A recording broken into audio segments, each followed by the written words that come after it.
Stop. Listen. So இந்த மாதிரி டிஃபிகல்ட்டான பொசிஷன்ல எப்படி ரிலீஃப் ஆகணும் அப்படின்னு தான் பார்க்க போறோம். டைட்.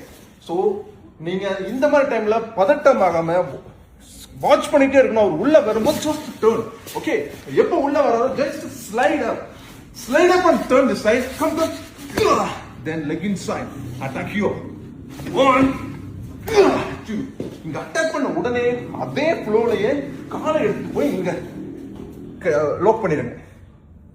1, 2. Then immediately இந்த கையை கேட்ச் பண்றீங்க. Protect. It's your control. Okay. It's all fraction of seconds. Come on.